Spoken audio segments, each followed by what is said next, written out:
Na výletě v Paříži. Jel jsem blablakárem ráno, akorát mě vyhodili trošku jiný, než jsem čekal. A je tady hrozná zima, tak teď se musím sednout na vlak a dostat se do centra. Jsem odolat pokušení a hned na Champs-Élysées jsem navštívil salon Mercedes-Benz. Podíval jsem se na hezký autíčka.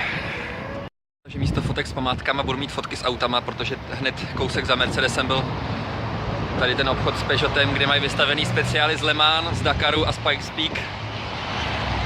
Takže se tady kochám spíš než baráčkama a autíčkama. Konečně u vítězného oblouku.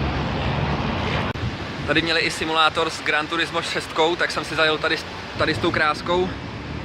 Midfield, takže trať, kterou znám za 1.03, takže 4 vteřiny na rekord, co tady měli. Příště, až pojedu do Paříže, tak asi půjdu jenom sem, abych ho překonal, hajzla. Zatím se mi na Champs-Élysées fakt líbí. Taky. První muzeum za mnou, tady v tom obrovském baráku. Sice bylo zajímavé vidět exponáty 2500 let starý. Teda nejen ty tam byly taky, ale hodně z 19. století a podobně. A už mi z toho jde hlava kolem, tak jsem zvědavý, jak teď zvládnu Louvre.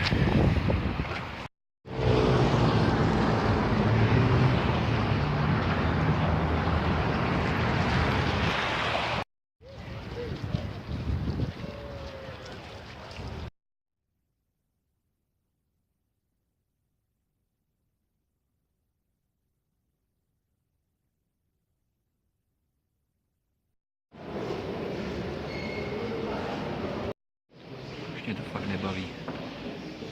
Tak jsem právě opustil Louvre.